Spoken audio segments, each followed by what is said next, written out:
In 2003, I rode a bicycle from downtown Chicago to Lincoln, Nebraska. I stayed in a lot of cheap motels and ate a lot of fast food. From that trip, I got 6 stories. This is one of them. It's called The Dumbest Man in All of Iowa. It's 95 degrees and the road is completely deserted. I was hoping to make it as far as Des Moines today, but halfway through the afternoon, without warning, my back tire explodes. I carry with me plenty of inner tubes, but I don't have a spare tire, and that's what I need. This one is completely shredded. So I pull the bike over to the side of the road and find a shade tree. The bike carries 3 water bottles, and 2 are already empty. I grab the third and gently drink from it, hoping to make it last. I sit there for a full half hour, and there's no trucks or cars coming by, just me and the bike.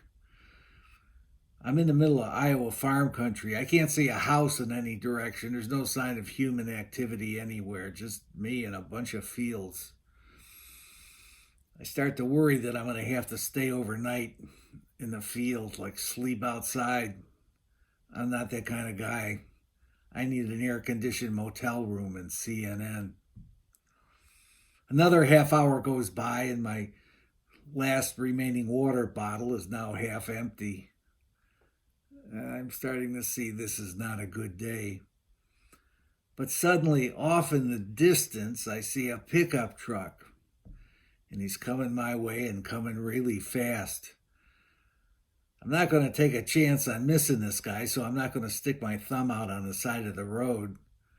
I got out in the middle of the road and threw my arms up over my head and stopped him.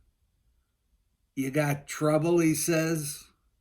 "Yeah, got a back tire that exploded. I need to get the bike into Des Moines to a bike shop to have it fixed."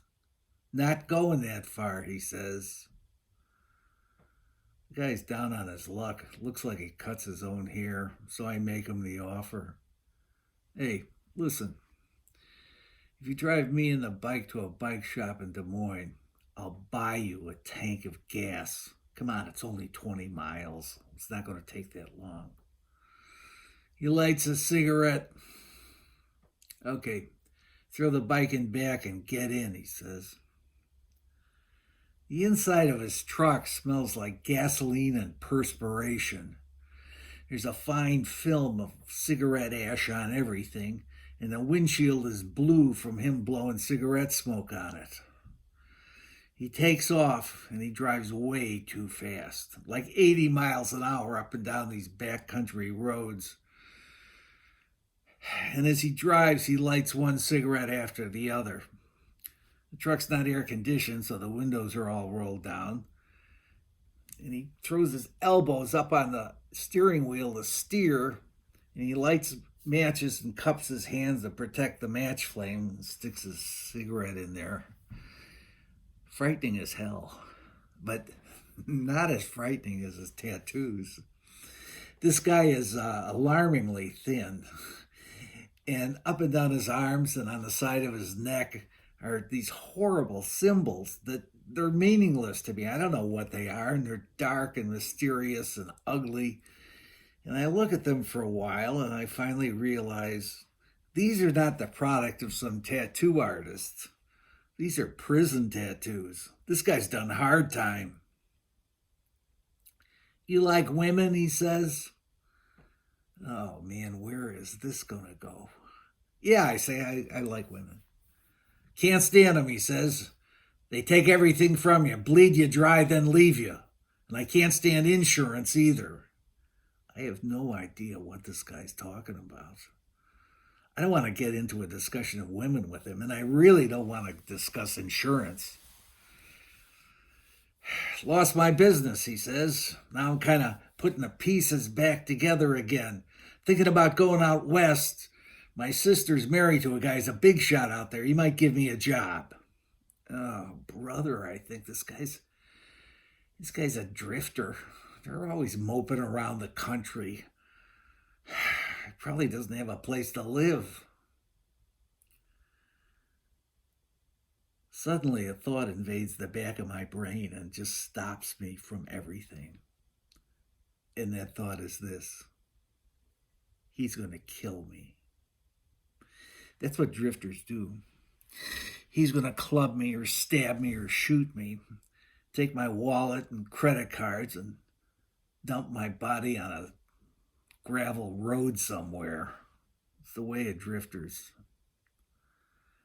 Just as that thought finishes processing, he slows down, makes a left turn, and suddenly, we're on a gravel road.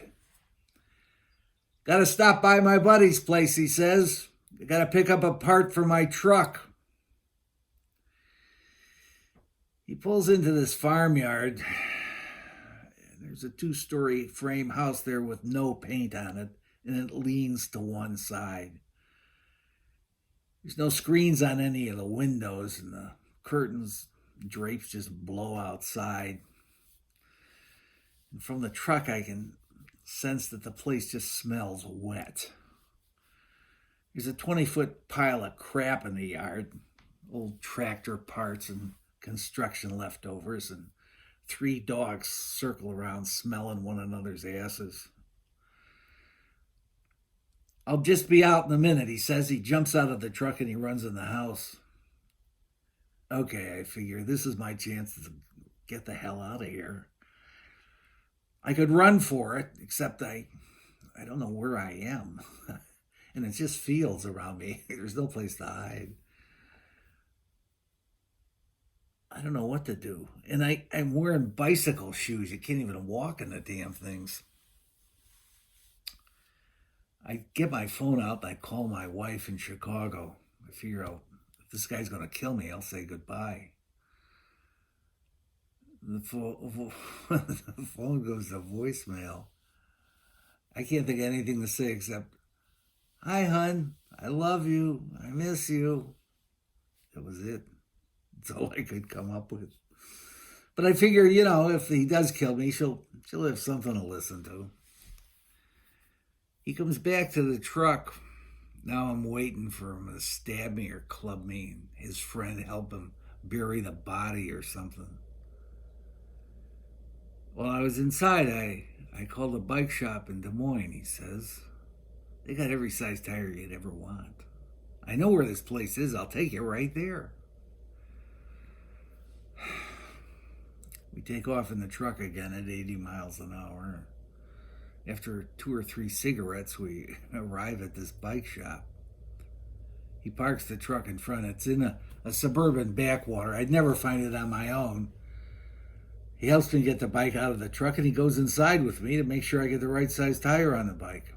I take it in, and I hand the bike over to the mechanic, and he takes care of it. I reach in my wallet, and I pull out a $50 bill. Here, I tell him. I can't thank you enough for driving me here. I don't know what I would have done if I was left out there alone. Thank you. He looks at me and he says, I can't take your money. Wait a minute. You can't take my money? Why not? He steps closer to me and whispers, because Jesus told us to help one another. And as he says Jesus, he bows his head.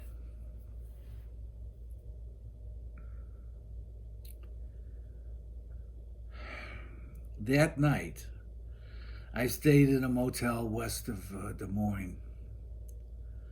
About 3, I got up to use the bathroom, looked in a mirror, and that's when I saw him staring back at me.